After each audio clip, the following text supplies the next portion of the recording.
This is Florida Matters. I'm Matthew Petty. For the past couple years, public school teachers in Florida have navigated some challenging and at times confusing changes to what they teach and how they teach it. Legislation was rolled out with restrictions on classroom instruction on race, gender identity, and sexual orientation. Transgender students have faced restrictions on what bathrooms they're allowed access to. And there's been increased scrutiny and in some cases removal of books on teachers' shelves and in school libraries. And that's added to the other challenges facing teachers like pay and workload as school districts struggle to fill staff shortages. One of the most controversial new laws, the Parental Rights in Education law, or as critics call it, Don't Say Gay, has been clarified after a lawsuit was settled. So we're checking in with some teachers in the Greater Tampa Bay region to see what this means for them and what they're hearing from students in their classrooms. We spoke via Zoom. Joining us, WUSF's Kerry Sheridan, who covers K-12 education and has been reporting on how teachers are dealing with the flurry of new laws over the last couple of years. Kerry, thank you so much for being here. Hi, Matthew. Thanks for having me. Gail Foreman teaches social studies, US history, and AICE psychology at Booker High School in Sarasota. Gail, thank you so much. Thank you for having me. And Brant Robinson, who teaches history at Dunedin High School. Brant, thank you. Thank you for this wonderful opportunity. It's my pleasure. Well, Kerry, can you start us off? Just remind us about the new rules that have been introduced since 2022. How have they changed what can and what can't be taught at schools? A big one last year was the Florida State Board of Education approving new standards for teaching Black history. These standards were for grades K through 12, and teachers had to convey that when under enslavement, some African Americans gained skills that later benefited them. Another one was called HB 1069, which the Governor Ron DeSantis said he described it as it protects students from having to declare their pronouns in school and expanded on the parental rights in education law from the prior year. And what it did was it prohibited classroom instruction on sexual orientation and gender identity in pre-K through 8th grade, so that expanded the scope of that law. It also made it easier to challenge any book that was pornographic or depicted sex or was age inappropriate. There were also laws the state issued to comply with a 2022 law on curriculum transparency, which was called HB 1467. And that training said any collection of books in a school had to be vetted by a media specialist, even those inside teachers' classrooms. And to comply with that law and those rules, a lot of districts across the state just closed down their classroom libraries altogether. Now, the Parental Rights in Education law, and critics have labelled that Don't Say Gay. Of course, there's been a lot of pushback from folks who supported that law on that labelling, but that was challenged in court, and a recent settlement clarifies how the law can be applied. Just how big a deal is this settlement?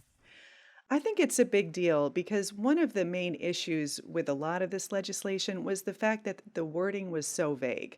Teachers did not know how to carry it out, what to do, how to say what they were supposed to say or not supposed to say. It's just so vague.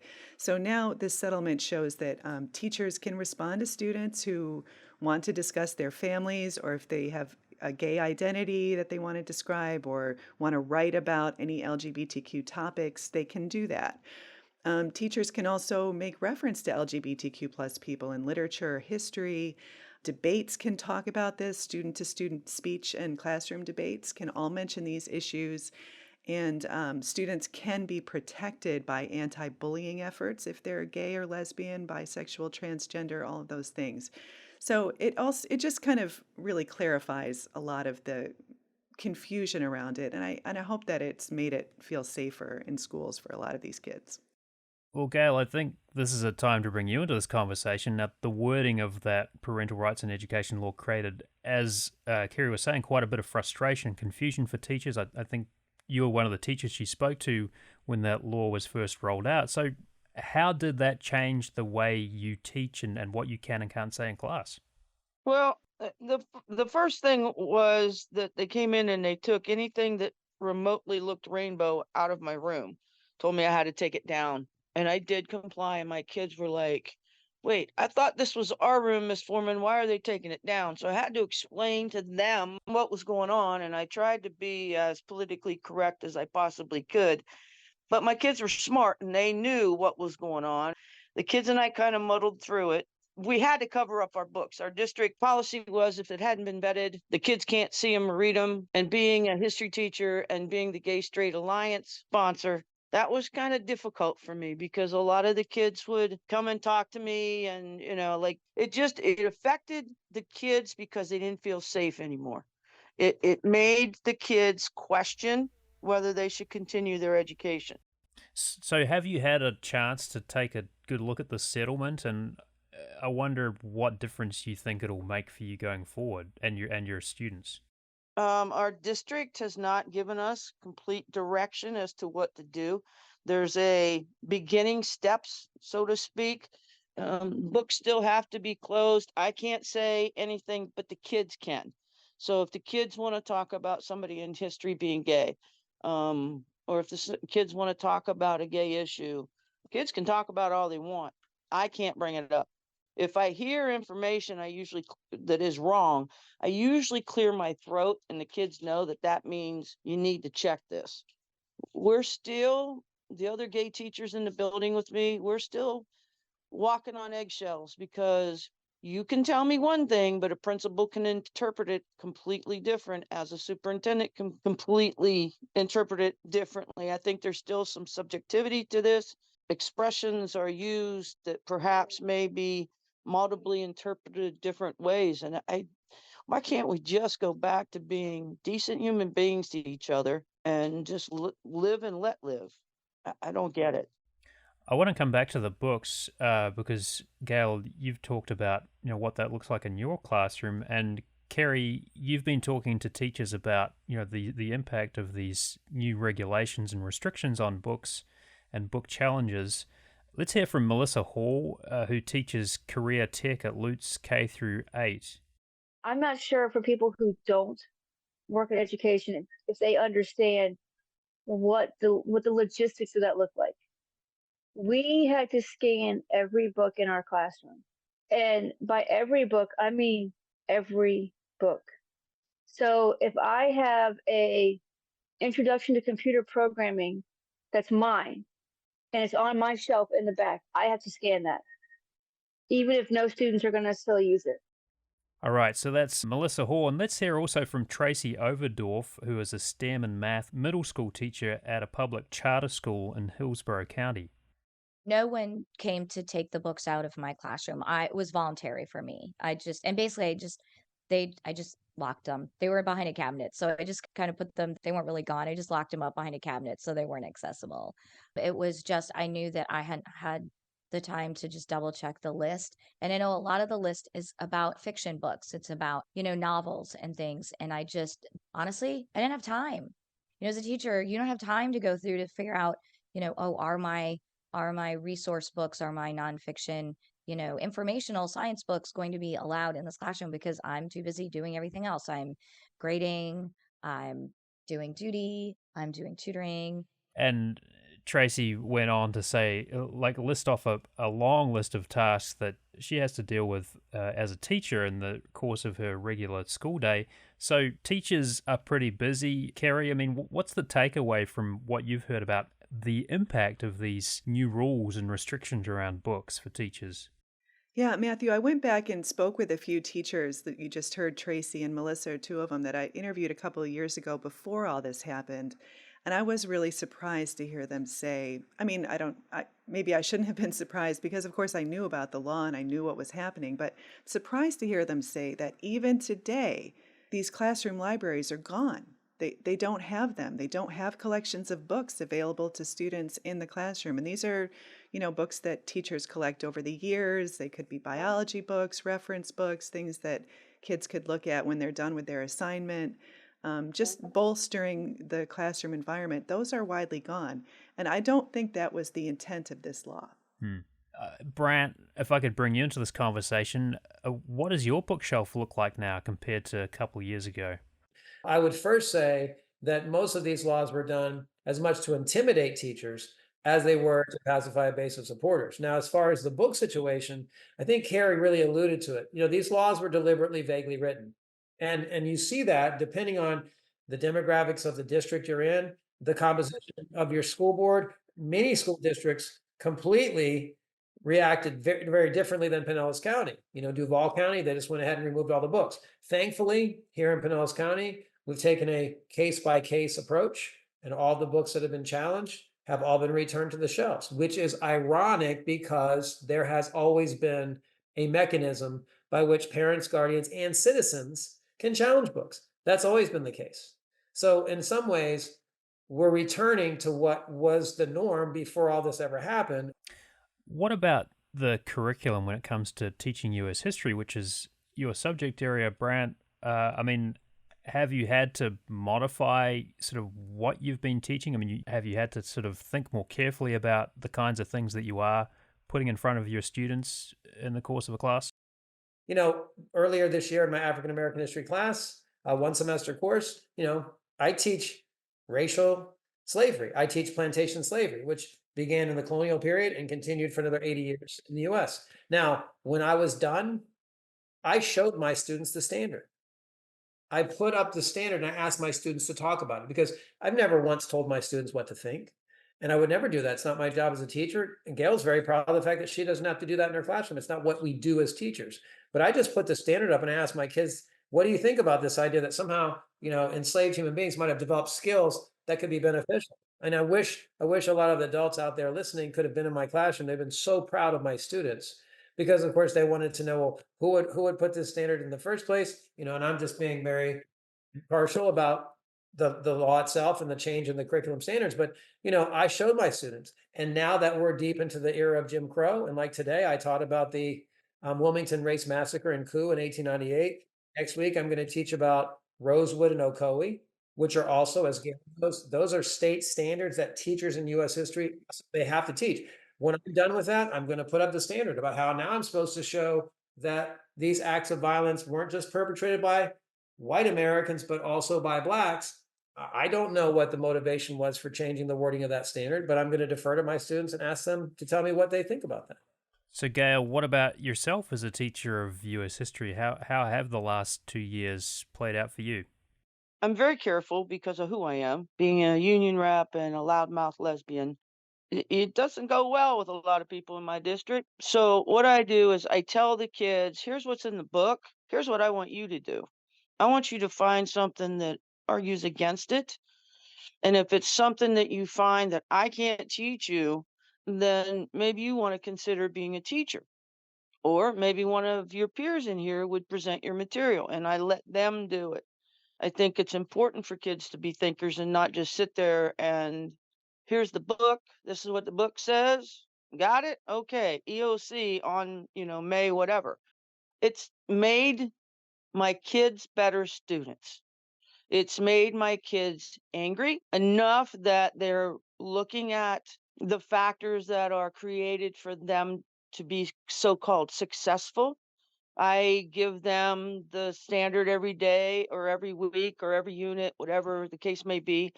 And the kids have copies of everything. I give them a copy and tell them, okay, this is what we're supposed to know. Yeehaw, let's go. I just want to echo what Gail said, but I also, and I'm sorry to get emotional saying this, but Gail, it changes the way they see you too.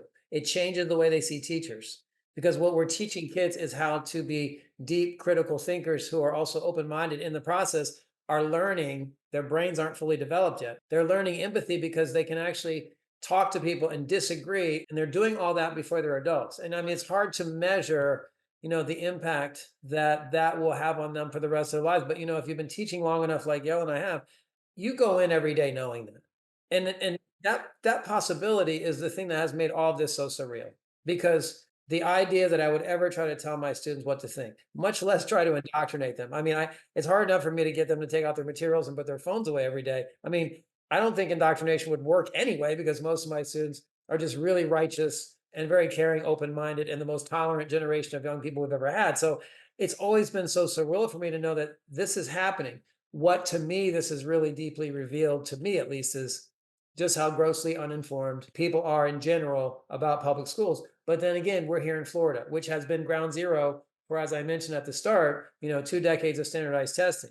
We've been the subject of all kinds of experiments, the majority of which have not actually really addressed the fundamental challenges that we face as public school teachers. You're listening to Florida Matters. We're talking with Gail Foreman, a high school history, social studies and psychology teacher in Sarasota, Brant Robinson, a high school history teacher in Dunedin, and Kerry Sheridan, who covers K-12 education for WUSF.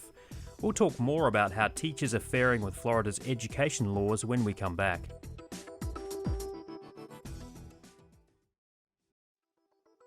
Welcome back to Florida Matters. Let's get back to the conversation about how teachers are navigating Florida's education laws. We're speaking with Gail Foreman, who teaches social studies, history and psychology at Booker High in Sarasota, and Brant Robinson, who teaches history at Dunedin High School. Also with us is WUSF's Kerry Sheridan, who covers K-12 education and has been reporting on what new education laws mean for teachers and students in the Tampa Bay region.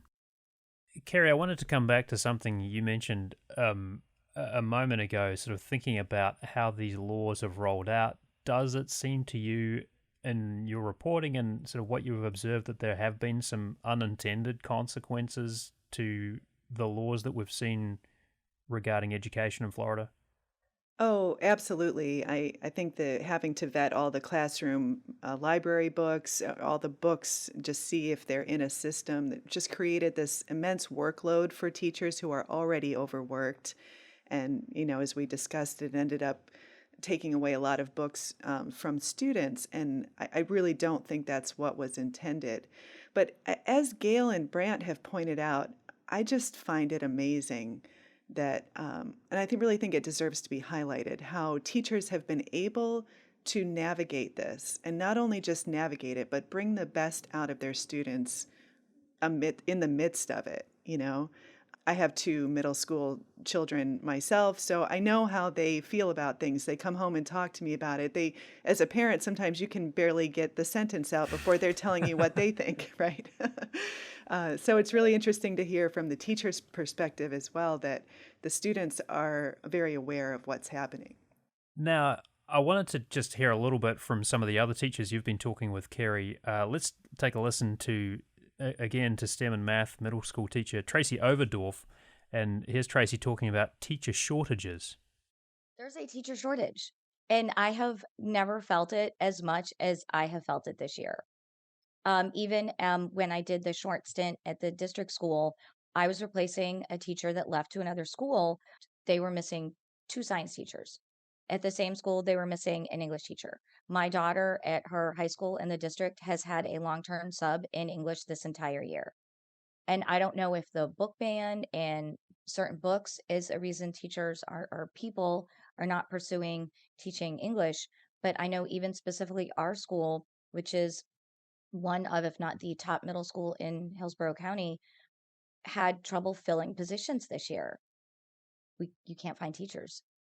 And when you can't find teachers, it's also hard to find subs. And the students are suffering. So that kind of speaks to an issue which I guess is a little bit of a perennial issue for schools and not just in Florida, but how does that kind of illustrate, Kerry, what you're hearing from teachers and like an additional challenge that teachers are having to grapple with? Yeah, I think it goes back to the workload in a sense, but not having a long-term teacher like Brant and Gail are both veteran teachers, and students who have them are lucky that they have this stability and all these years of knowledge from them. But if you have a long-term sub or even a periodic sub, it's not the same. Your educational experience isn't going to be the same as a student. So I'd be interested to hear too what the teachers are experiencing with the teacher shortage. Mm-hmm. I would just add, I would just add, I'm sorry to interrupt. I would just add that sadly, this has been normalized. In other words, I trained teachers in my district for 10 years while I was teaching high school full time during the day. And I would always remind them that one of the most devastating statistics nationally over the last 15 years is that almost half of all teachers in this country don't make it to the end of their 5th year. So we've experienced this. It doesn't feel like there's a big teacher shortage because there kind of always has been, because the turnover is so high that it's just become normalized. So we've gotten used to having to bring in this brand new teacher who's never taught before. And suddenly, she's taking over after 8 weeks. These are the things that have been happening systemically for much longer. And they're really bigger picture issues that have been going on ever since we really started to put so much of an onus on standardized tests and really taken teaching from being about the art and science of teaching to essentially covering material so that you can measure how effective your students are learning, so that in turn you can be evaluated. And with the majority of teachers on annual contract, the job is much more tenuous. So if young people are seeing all of that, and then on top of it, they're seeing the legislation, the message that a lot of young people are getting, and there's been about a 35% reduction over the last few years in the number of young people going into teaching. There have been even some departments of colleges around the country that have had to close because there's so few young people. But I think the message that a lot of young people who might have once aspired to be teachers, the message they're receiving is, I'm not respected. Like, this profession isn't respected. And that's on top of all the other challenges that I think me and Gail probably make our job look a lot easier than it really is. So, Gail, just quickly, what about you? What's your perspective on teacher shortages? What are you seeing at your school? As far as subs are concerned, I think the behaviors that are being tolerated because districts don't want their suspension numbers up, or they don't want too many of this race being suspended because then it looks like there's a racist issue. The subs aren't willing to come in for, I think ours pays 150 a day. They're not willing to come in and go through that for 8 periods a day. I also think we're getting people that come into education that think it's an easy job, and they get here and then, no, I'm not doing this, and then they bolt, and there's no consistency for the kids. I'm very particular as to whom I allow to sub in my room, because I'll go into work dead dog sick if I'm going to have to put up with a crappy sub. And I don't want my kids to miss a full day of instruction. I think the problem with subbing now is DeSantis has opened us up to all kinds of issues with secondary performance. I mean, they've retired. They think they're going to come in and be, all buddy buddy with the kids, and they don't know the content. They don't understand the pedagogy involved in that teaching lesson. And just to clarify, Gail, you're referring to kind of new regulations about the kinds of subs that are now allowed in schools. Is that what you're referring to? Yeah, well, both. I mean, we're not getting quality subs, and we're not getting quality teachers because he's lowered the standards. And that is, in my opinion, I mean, you can't take a police officer and say he has a bachelor's in criminal justice or political science and stick him in a classroom to teach history or English or reading or even math. He might be able to do some of the basics, but when it comes to knowing the depth and knowing how to get your kids to think and challenging them without getting behavior issues, you just don't come in off the street with those skills. I did want to just play one more piece of sound if we could. And this is Steve Conover. And Kerry, this is another teacher you've spent quite a bit of time over the past couple of years talking to about changes that he's seen in the classroom. He's a middle school math teacher in Hillsborough County. And here's Steve Conover's take on the flurry of new laws. When it comes to education law, the people who are making all these laws, all I ask is have them substitute teach for a week, just a week, in a whole year. Pick one. And then they truly will be able to see what a day-to-day operation is for any school. And I think that would give them a better understanding, because a lot of people feel like there's a disconnect between the lawmakers and the ones who are actually in education. Kerry, how does that kind of fit in with what you're hearing from other teachers? And I guess what we're hearing today from Brant and Gail. Yeah, absolutely. Steve Conover said it very well there, I think. And other teachers I've spoken to said the same thing when I asked them, what kind of legislation would you like to see, say, next year? Or if you were a lawmaker, what kinds of laws would you make about education? And they say, just leave me alone. Let me do my job. Stop making all these laws that make everything harder, and having someone who's spent time in a classroom then move over to the legislative side, that would be wonderful. Well, as we wrap up here, I want to ask all of you kind of how you're going to be watching things play out from the classroom and from a reporting perspective. Gail, what are you going to be paying attention to as the school year wraps up and you start thinking about the new school year? Interpretations.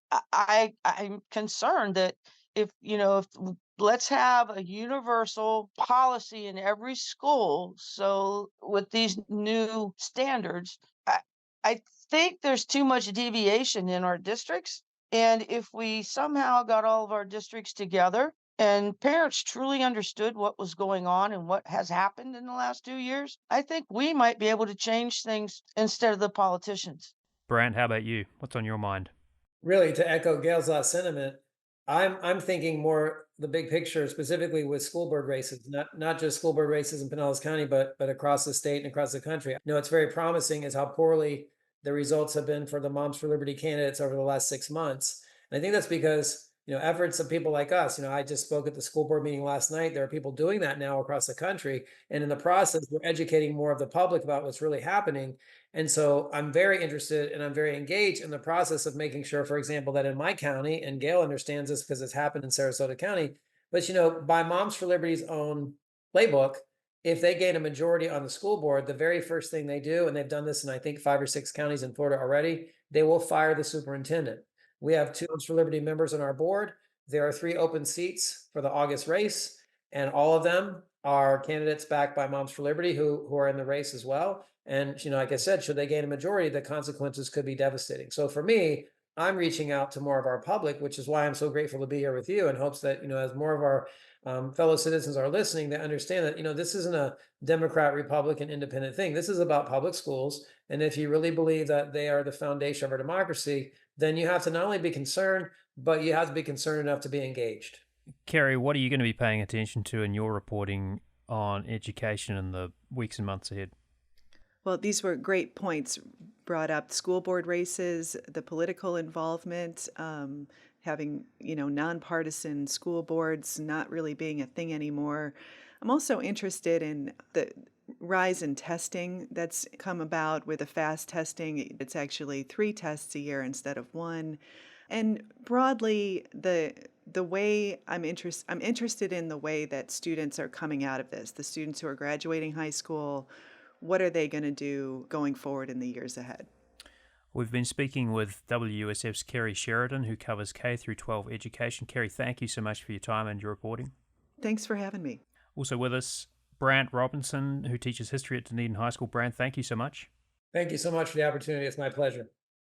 And Gail Foreman, who teaches social studies, history and psychology at Booker High in Sarasota. Gail, thank you so much. My pleasure as well. Thank you. That's our show for this week. Our executive producer is Grayson Doctor. Subscribe to Florida Matters wherever you get your podcasts. I'm Matthew Petty. Thanks for listening.